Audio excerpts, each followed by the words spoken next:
इसलिए कहते हैं कि जब घर से निकल ही गए हैं तो मुझे लगता है कि ना घंटे काउंट करने चाहिए, न पोस्ट काउंट करनी चाहिए, न कंपटीशन कितना मार्केट का ये देखना चाहिए। हमें सिर्फ ये देखना है कि आप कितने रेडी है।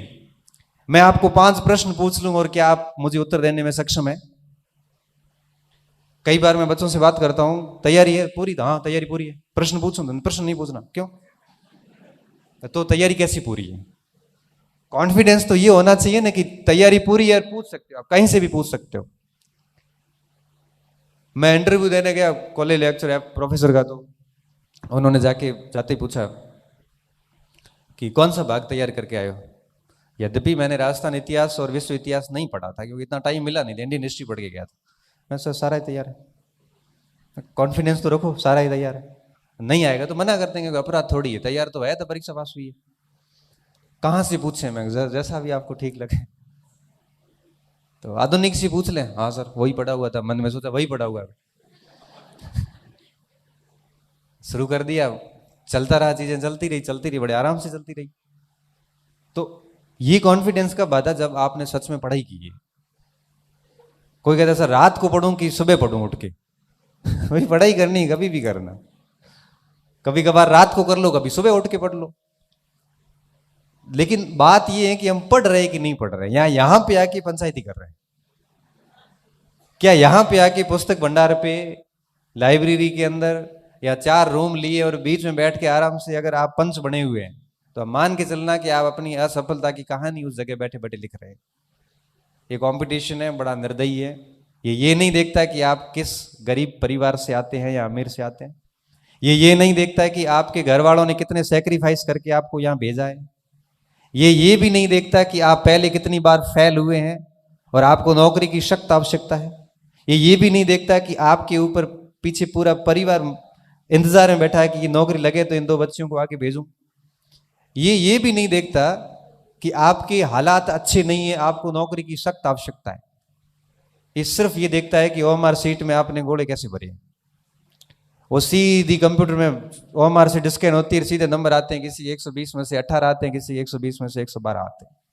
और ये तय इस बात पे होता है कि आपने कितनी गहराई से, कितनी तन्मयता से किताबों को घोट घोट के याद किया है। हालत खराब हो जाती है किताब की साइज बड़ी हो जाती है।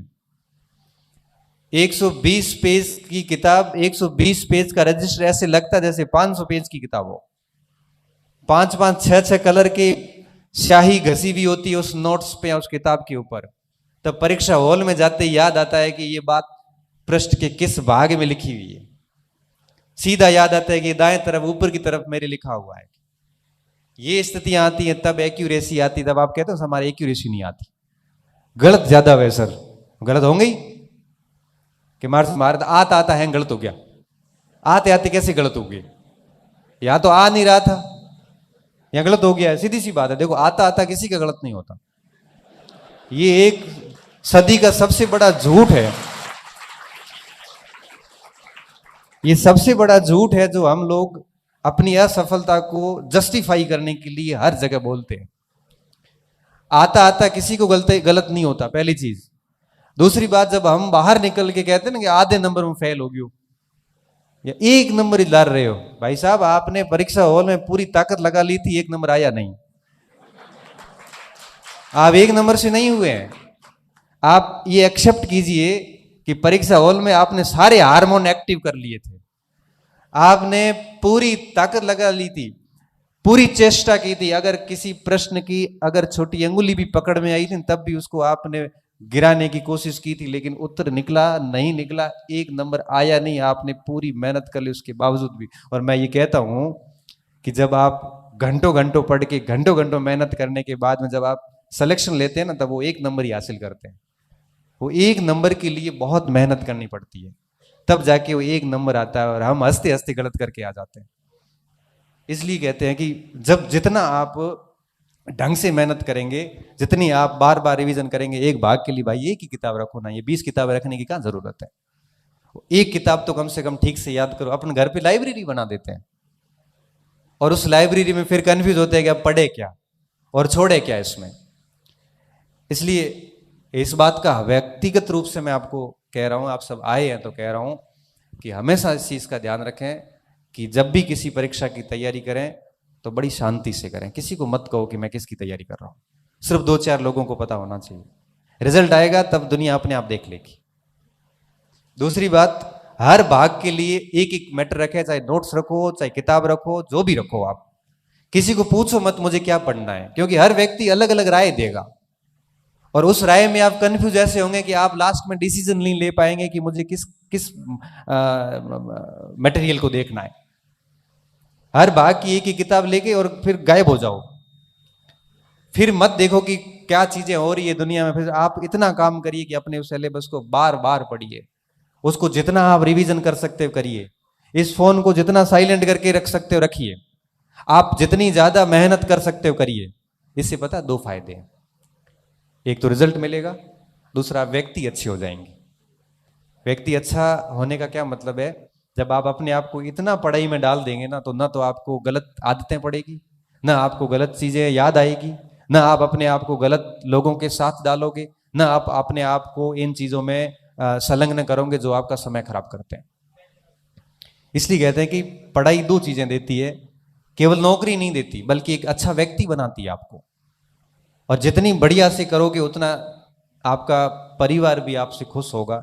और मैं तो सिर्फ यही कहता हूं कि जब इतनी दूरी से यहाँ पे आए हो और यहाँ आके आप घर के भोजन को त्याग कर यहाँ का जब आप पीजी का या हाथ से बना हुआ भोजन कर रहे हैं, तो मुझे लगता है कि आपको तैयारी भी उस लेवल की करनी चाहिए। आपके रूम में आपका कोई भी व्यक्ति दोस्त 12 बजे 11 बजे भी आता है तो आप पढ़ते हुए मिलने चाहिए। ठीक है, थोड़ा बहुत रेस्ट करिए, लेकिन पढ़ाई के साथ कभी कोताही मत करना। ये 3 या 4 साल की है, आगे का पूरा जीवन बाकी कार्यों के लिए पढ़ा है। ये याद होने की क्षमता है 26-27 साल तक आते आते खत्म हो जाती है। ज्यादा से ज्यादा व्यक्ति 30 साल तक पढ़ सकता है, उसके बाद नहीं पढ़ सकता, फिर जिम्मेदारी आ जाती है। आप ये मत सोचना कि हर दिन आपका समान रहने वाला है।